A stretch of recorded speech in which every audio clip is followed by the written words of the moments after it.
The second summer break after I started at Yale, I went home. At a little roadside diner, I ran into my high school classmate, Jessica Hayes. Seeing the adorable baby in her arms, I couldn't help but blurt out, "Is that your and Caleb's kid? So cute." Jessica's expression faltered for a second, and she offered no reply. I watched her turn and hand the baby to a man, and the family of three walked off looking perfectly happy. It hit me then that the man wasn't Caleb. But then again, what did it matter to me who her husband was? I shrugged and went back to slurping my noodles. Caleb and I weren't just neighbors. We were the top two students in the honors track at Northwood High. Since middle school, we had practically claimed every first and second place prize in the entire district. Of course, I was the eternal runner-up. I studied like crazy, but in all those years, I never once beat Caleb. For 3 years of middle school, everyone who knew me just called me M the second. I didn't really mind. It was good-natured teasing among classmates. In the honors track, there wasn't any of that trashy high school drama where someone intentionally targets another. All 50 of us were buried in our books. There just wasn't any energy for it.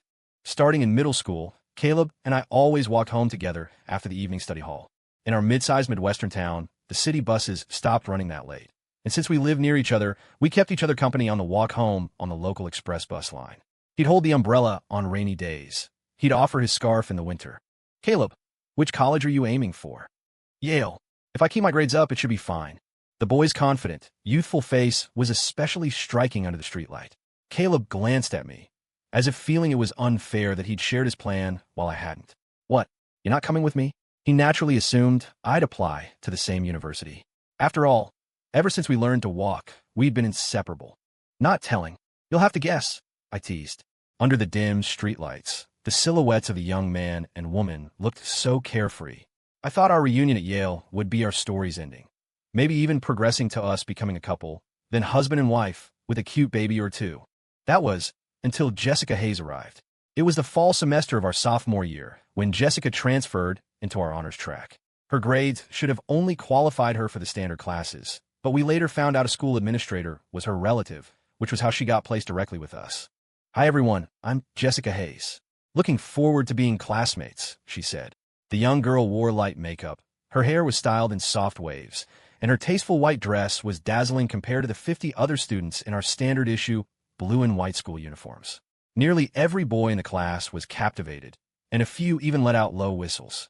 I shook my head with a resigned sigh, feeling a pang of envy. "Caleb, the new girl's hair is so pretty. What do you think if I got mine done like that?" "WH what?"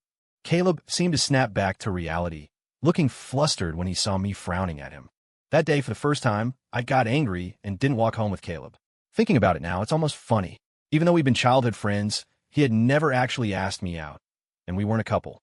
Perhaps it was just the childish fear that something you've considered yours your whole life might one day belong to someone else. After finishing my noodles, I hauled my bags home. My mom, whom I hadn't seen in 6 months, was as beautiful as ever, and Dad seemed even healthier. There were a few new pieces of furniture, too. Our family wasn't well off before, but they had me, their prized daughter. As the state's top SAT scorer, the prize money alone was over $50,000, which had significantly improved our family's finances. "Oh, my sweet girl is finally home. I told your father to pick you up, but that lazy bum wouldn't lift a finger," Karen Clark said, lovingly taking all my bags. "She's almost 20. She needs to be more independent. It'll only help her in the real world." "What do you know, woman?" David Clark poked his head out from the kitchen to argue back. "Dinner's ready. Come taste your dad's special stir-fry. And this is the free-range chicken your mom got from the countryside. Drink this golden broth while it's hot." Looking at my parents' loving smiles, I decided my diet could wait until tomorrow. When you have a minute, you should swing by and see Mrs. Stone next door," Mom said casually while chewing on a pork hock. "They've had it rough the last couple of years." Dad chimed in. "Your uncle and Aunt Stone were never on board with that whole situation with Caleb. The kid is just too stubborn." "I know, Dad. Caleb and I haven't talked in a long time. How'd he do on his college reapplications this year?" The dinner table fell silent. Seeing their regretful expressions, I was confused. "He didn't do well again? That doesn't sound like Caleb." Before I could finish, Mom cut me off. "Caleb isn't reapplying, honey. He dropped out. He's working now." Well, I brought the chicken soup over and saw a genuinely worn-out Mrs.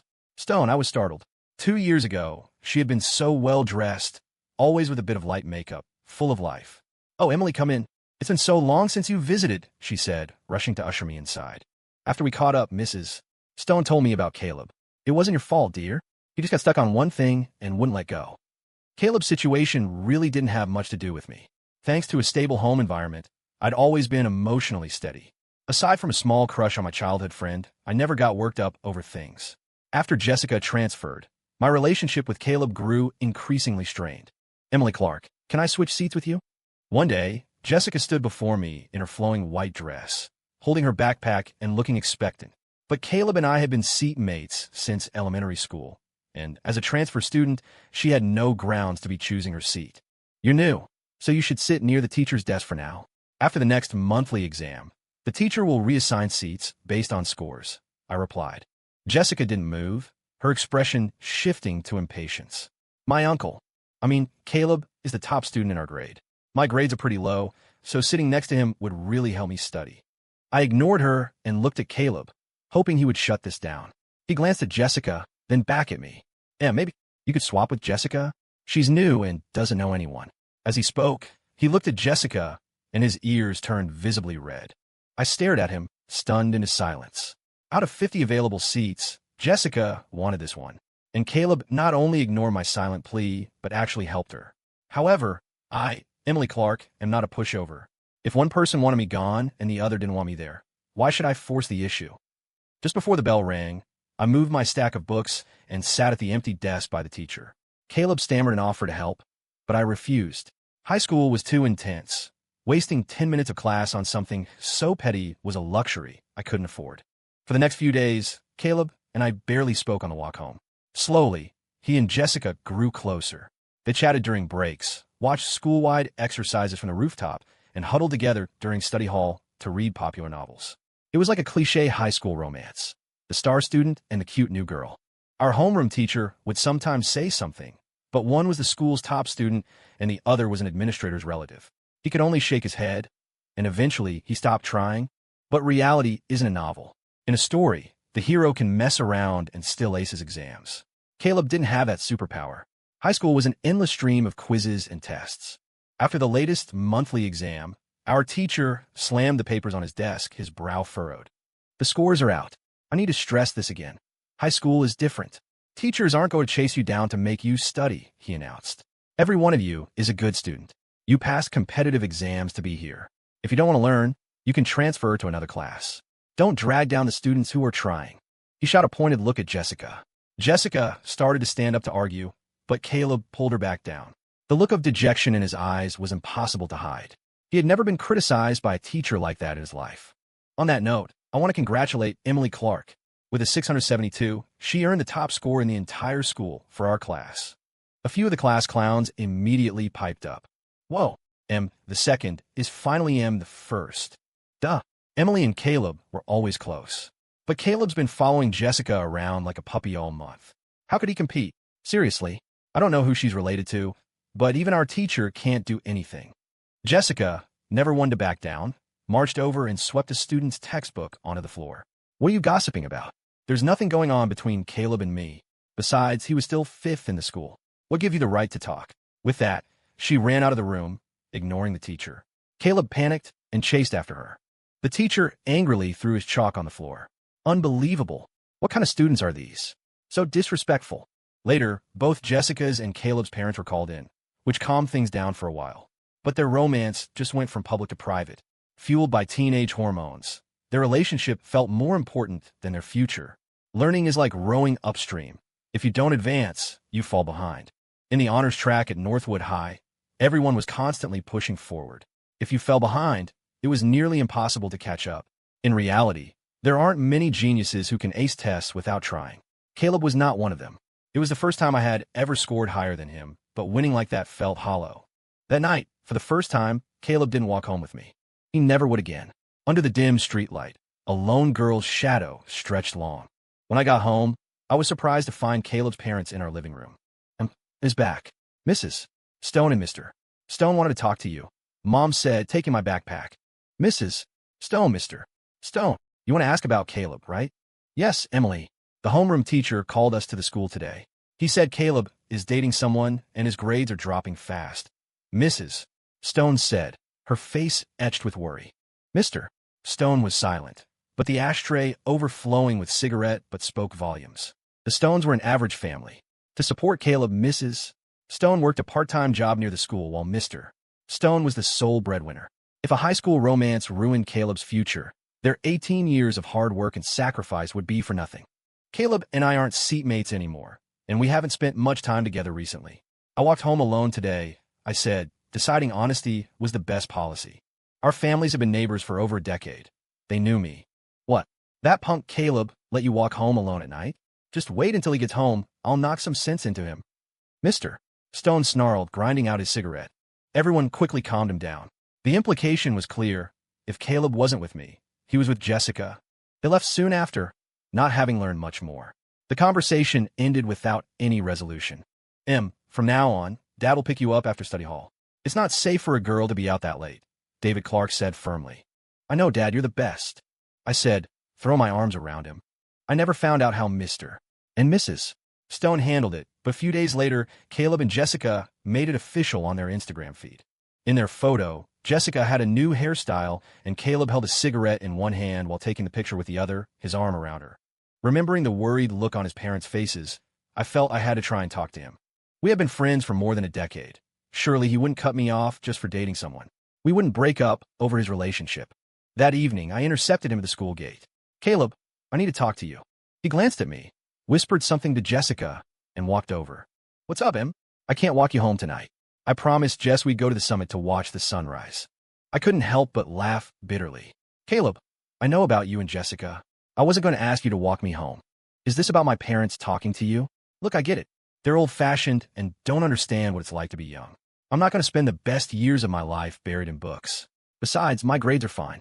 I could still get into a good university, no problem. I don't think you should let your parents down. And the teachers say junior year gets much harder. The speech I had prepared now felt awkward and pointless. A flash of impatience crossed his face. You only got first place on the last test because I didn't study. You can't seriously think you can beat me next time, can you? He scoffed. Anyway, I have to go.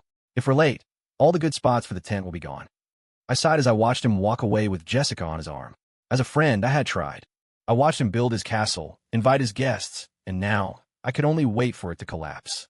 With every exam, Caleb's ranking dropped further until he was in danger of being removed from the honors track.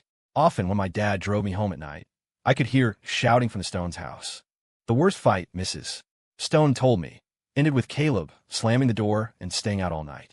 Terrified he might do something reckless, his parents started giving him more freedom, but the worry lines on their faces and the gray in their hair told the real story. The year we started junior year, the inevitable happened. Jessica was pregnant. She had just been having fun and wasn't a bad girl, but faced with this, she panicked. That weekend, I saw Caleb helping her walk to his house. Mr. Stone was working late, so Mrs. Stone called David Clark over for support. A high school student, unmarried and pregnant. The situation had to be handled quietly. Mrs. Stone wanted Jessica to terminate the pregnancy, but the couple refused. Mom, Jess is the one I want to be with. I'm marrying her. Annie, Caleb and I are serious. I don't want to get an abortion. We looked it up. There are risks, Caleb pleaded, hugging Jessica as they both cried. Caleb, what's happened to you? Pregnant in high school. How can your father and I show our faces? The cultural concept of losing face due to the social scandal is conveyed through this direct expression of shame. The three of them sobbed in the living room. David Clark just stood there helplessly, fiddling with his cuffs. Why don't we have the Hayes family come over to discuss this? It's an issue for both families, and Mr. Stone hasn't gotten back yet. When Mr. Stone rushed home, Jessica's parents arrived shortly after. Looking at the son they had so carefully raised, Mr. Stone didn't say much. He made Caleb kneel by the front door while the parents talked for a long, tense time. Mrs. Stone and Jessica's mother couldn't help but cry. David Clark, seeing the main parties were all there, quickly made an excuse to leave. The situation was finally resolved with Jessica taking a year off from school. Caleb also took a full month off, returning just as our senior year began. Perhaps because Jessica's parents were more assertive, Caleb became noticeably withdrawn after the incident. Having missed over a month of classes, he was quickly removed from the honors track. Senior year in the honors track was even more demanding. It was a relentless cycle of practice tests. Every night, on the back of my dad's motorcycle, I would see Caleb walking home alone. He looked defeated. The confident spark he once had was gone, replaced by a permanent frown and an aura of melancholy. 2 more monthly exams passed, and he didn't make it back into our class. I considered offering to tutor him, but my parents firmly vetoed the idea. And they told me, Caleb is a kid we watched grow up, and no one wanted this to happen. But you are our only daughter, and we don't want you dividing your focus right before the college boards. After their 2.5-hour lecture, I never dared bring it up again. A month before the college boards, Caleb and I met one last time. I skipped study hall to meet him on the school roof, the same place I used to hide when I was bullied in elementary school. When I arrived, he was already there, his usual buzz cut grown out into a longer, unkempt style. He was smoking a cigarette, which he stubbed out when he saw me. Been a while since we hung out up here, he said. Yeah, why aren't you with Jessica tonight? We sat on the edge of the water tower, the closest spot on campus to the stars. Everyone needs a night off, right? She's with her parents, he said, running a hand through his hair. It was my mistake, after all, wasn't it? Not entirely. You and Jessica were in love. It was just too soon. He let out a short, bitter laugh. Hey, aren't you even a little angry? I was your childhood friend, after all. I turned to look at him, startled by the question. It was true. My best friend had been stolen away by a transfer student. I don't know, but I can't disappoint my parents. The view before me blurred. All those years of friendship, gone in a matter of weeks. But seeing the sacrifices my parents made for me every day, I couldn't afford to slack off for a single second. My parents had sacrificed too much for me. When it came to the college boards, I could not let them down. Caleb looked up at the stars and reached out as if to grab them. I really let them down, he murmured. Study hard, he said to me. Don't let yours down. Yeah. After that night, I never saw him again. On the day of the exams, my parents took the day off work. Karen Clark prepared my food, and David Clark drove me to the testing center. Don't you be nervous. Your mom, and I know you the best. Just do what you always do, Dad said, hugging me tightly. I know, Dad. I'm fine. You're the one whose hands are shaking. Don't make me nervous, I teased, rubbing his rough palm. I'm going in, find a coffee shop, and wait for my good news. 12 years of grueling study. I knew I wasn't a natural genius. But while others played video games, I solved math problems. While others were dating, I memorized vocabulary. Even when my best friend was taken from me, I swallowed my heartbreak and did my homework. Caleb had asked if I was angry. I suppose I was. It was painful, but I was also clear-headed. I knew what I wanted, and it wasn't the fleeting thrill of games or the recklessness of teenage hormones. I'm the only daughter of an ordinary family, and my parents only have a high school education. We don't understand special exams or scholarships, and we don't have the capital for international options. For the decades to come, the only thing I can rely on is the pen in my hand. I wanted the honor of attending a top university. I wanted to make the countless hours, the used-up pens, and my parents' hopeful eyes mean something. Go, Emily Clark. The bell rang. The exam began. When the scores were released, the three of us huddled around the computer. Tom, put out that cigar. If it affects my daughter's score, I'll fight you. David Clark is mapped to Tom for this parental interaction. And turn off the Wi-Fi. If you slow down the connection, I'll fight you. Tom, stop pacing. If you walk away with her score, I swear I'll fight you. You nagging woman, just be quiet. I'm dying of anxiety here. Why aren't they showing up yet? Watching them, I couldn't help but smile, my own hand sweating as it gripped the mouse. Mom, that's enough. I cried, refreshing the page for the 10th time. It's out. It's out. They rushed to my side. What is this? There's no score. The web page read. This applicant's score is currently under review and not displayed. A jolt of adrenaline shot through me. My whole body trembled. Oh, Mom, Dad, I got in. I spun around and hugged them, tears streaming down my face. This status appeared only for the top scorers in the state. What? You got in? Oh my God, our daughter is amazing. Admissions offices from Yale and other top universities called one after another. My principal visited our house. For days, my mother told everyone, including toddlers on the street, that her daughter got into Yale.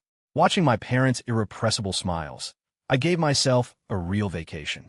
I heard from Mrs. Stone that Caleb was planning to take a gap year and reapply. On the day I left for New York City, I loaded my bags onto the train. Caleb didn't come to see me off. I walked home from Mrs. Stone's, holding the empty soup bowl. How's she holding up? Dad asked from the kitchen. Why so concerned? Maybe you should just move over there and take care of her. Mom teased. Mom, what really happened with Caleb? Why didn't he reapply? I asked, cuddling up to her. Mom sighed. It was all because of that girl. The truth was, Caleb and Jessica had been in love. But long distance can break even the strongest couples, let alone one without their parents' blessing. Not long after Jessica's miscarriage, her parents sent her away, and all contact was cut off. Caleb tried to find her, but was turned away. Caleb fell into a depression, starting to hang around local arcades and beginning to skip classes. Later, he also hung out with some unsavory characters from outside the school. Mr. and Mrs. Stone had to drag him home in tears. For Caleb's sake, Mr. Stone humbled himself and went to the Hayes house with gifts, hoping to arrange one last meeting so the two could get some closure. 6 months later, Jessica returned. She was visibly pregnant and with another man. Jessica wasn't cut out for academics, so her parents had arranged for her to get a high school diploma and set her up with a man from a family with some money. The two families met under those circumstances. Apparently, it was a terrible scene. That year, Caleb didn't take the college boards. He left town and found work. Mr. Stone's anger was explosive, and the fights were terrible, but nothing could reach his son anymore. Caleb was their only child, and they were helpless. During my senior year internship at a multinational corporation in New York City, I ran into Caleb again. It was at a routine employee dinner. He was the floor manager at the restaurant. It wasn't the future anyone had imagined for him, but in a city like New York City, it was a respectable living. "Long time no see," he said with a small smile. "Yeah, it's good to see you. You're doing well. I'm sure your mom is relieved." "Yeah, I've been seeing someone new. I already told my mom." "Hey, since it's you, I can get you the employee discount." I stared at his busy back as he turned to greet another table. Some people have to carry the weight of their youthful mistakes for a long time. But life doesn't pause for anyone. Caleb was starting his new life, and Emily Clark was just beginning hers. "Ing, hurry up. The supervisor said the company is planning to hire all of us full-time," my friend called out. "Coming.